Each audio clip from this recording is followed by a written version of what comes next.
And I'm Layla. Welcome back to our channel, Elementary, my dear, where we make nutrition science easy for you to digest. Today we're talking about everyone's favorite vice, coffee. Be sure to hit that subscribe button so you never miss one of our videos. So I said everyone's favorite vice, but it just occurred to me, you actually don't like coffee. Not only do I not like coffee, I don't like the smell of coffee.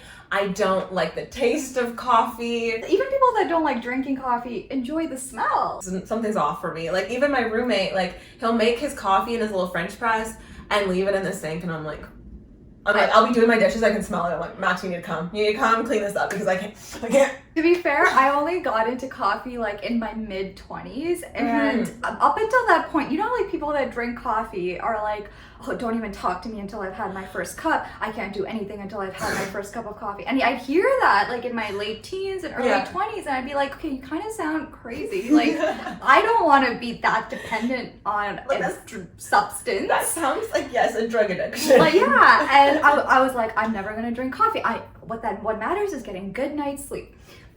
That's where I was, and now 5 years later, don't talk to me unless I've had my first cup of coffee. So I do a daily tea. I don't think that I'm ever like, don't talk to me until I have my first tea, because I just like tea. I think if you're at the level of don't talk to me until I've had my coffee, like, get some help. Like, I feel like that's like probably like on the checklist of like dependence. Of, like, I mean, coffee is like the most commonly consumed psychoactive drug in the world, the most socially accepted psychoactive drug on the planet too. It's considered a psychoactive drug because that definition of that is basically things that, you know, affect your nervous system and change the way your cognition, your behavior, your perception, your mood. Coffee does all those things, guys. Through caffeine. Which I think most people knew. Most people don't put like caffeine and coffee together. But you know, there's quite a few different things that have caffeine in them. We have my favorite tea. I'm a huge tea person. There's chocolate. Energy drinks. And pop. And also one of my other favorites is pre-workout. So if I'm needing a little caffeine boost, I'll take a little hit of pre-workout. Life hack. So in adults, actually, coffee is the primary source of caffeine, but in younger kids and adolescents, either pop or energy drinks is like the primary source that makes sense. Caffeine, which I think is something we probably could have all guessed. Caffeine is found naturally in like 30 species of plants, including coffee, the coffee plant, and the cocoa plant. So I kind of described coffee as a vice, but excellent news is that coffee has actually been associated with a whole bunch of health benefits. Which is very interesting because I feel like every so often there's one of those headlines that's like, coffee is terrible and it's gonna kill you, or coffee is the cure that we need for whatever disease. Coffee has been associated with lower risk of cardiovascular disease, diabetes, liver disease, gout. And, you know, of course, these are observational studies, but even when, you know, taking into account some confounding variables, we're seeing the association kind of consistent around the world. What stood out to me the most is especially with diabetes, and, you know, type 2 diabetes especially is predominantly, you know, a lifestyle disease based on, you know, dietary habits and physical activity and things like that. And of course, you know, around the world, lifestyle habits are so different.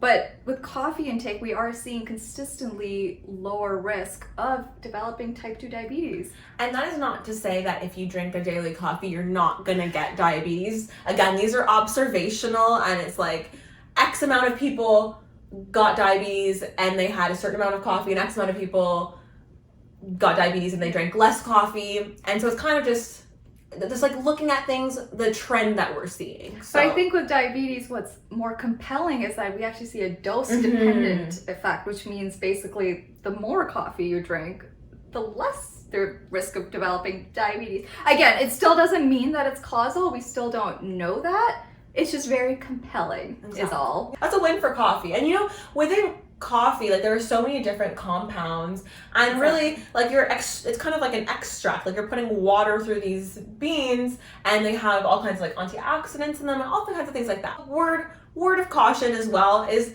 yeah, coffee itself has a protective effect, but if your go-to drink is the Frappuccino with extra whip and 3 pumps of, I don't even know what people get in their Frappuccinos. Caramel shot, vanilla syrup, whatever it is that you get, you know, you might not be getting that full effect of the coffee, And some of those other components might kind of counteract it. That's not telling you not to get your Frappuccino. Enjoy your Frappuccino. It's delicious, But I'm sure. don't get your Frappuccino thinking that it's going to protect you from or lower your risk of getting diabetes. But, despite all these potential health impacts, today what we want to talk about is how does coffee work? Like, why does it give us energy and make us feel so good in the morning? This comes down to caffeine. So caffeine is a stimulant to your central nervous system, and there are several known mechanisms for why that happens. But the one that's the most relevant when it comes to coffee and the amount of caffeine that's like normally consumed through coffee is the adenosine antagonist mechanism. Well, adenosine is a nucleic acid, and so basically it's part of all of our cells, in our DNA and in our RNA. Adenosine is also an inhibitory neurotransmitter. So neurotransmitters are basically chemical messengers that allow our neurons to talk to each other. And when we say inhibitory, it basically means that it kind of depresses things and like slows things down.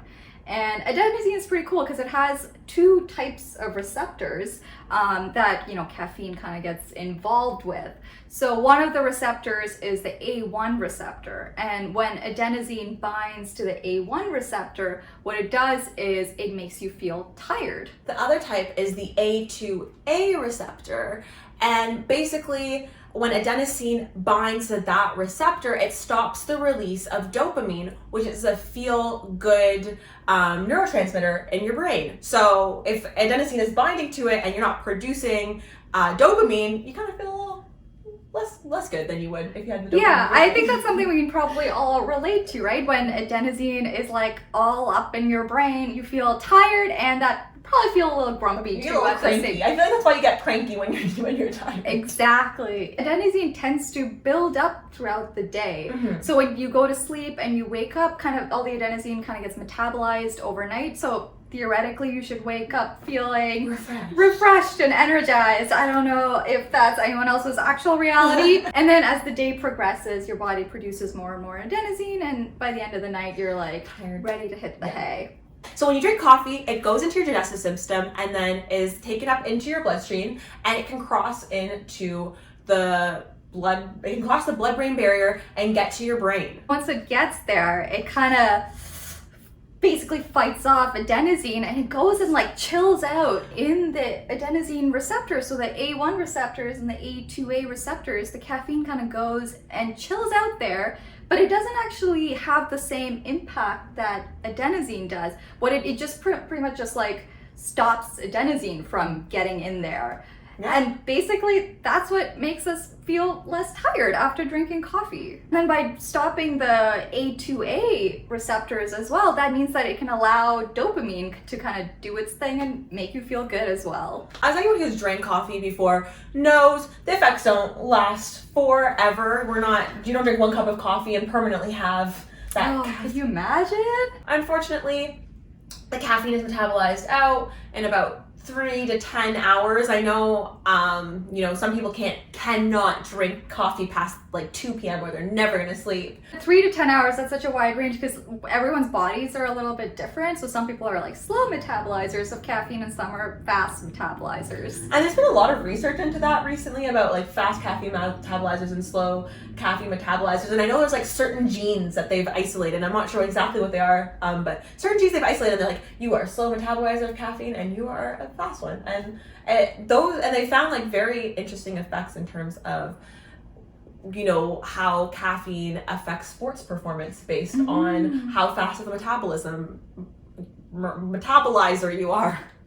That's actually a really good segue too, because so we talked about some of like the health outcomes on things like chronic diseases, but caffeine of course impacts, there's short-term effects too on things like cognitive performance and athletic performance. We do see positive impact on those things, especially for people that don't drink coffee regularly, which is a bummer for those that do drink coffee regularly. For those of us that do drink coffee regularly, I know like we still, even though we might not feel that same energized feeling that we did when we first started drinking coffee, I think we still feel like we need it to function, and that's because it's basically just reversing our withdrawal symptoms, which again sounds very Drug dramatic. dependence. I feel like you're like grade 7 drug or like health class teacher would be like the withdrawals of. Just say no, guys. Yeah, just say no. I think that brings into the account, like people always talk about how, you know, as they start drinking coffee or whatever caffeinated beverage, they need more and more and more to feel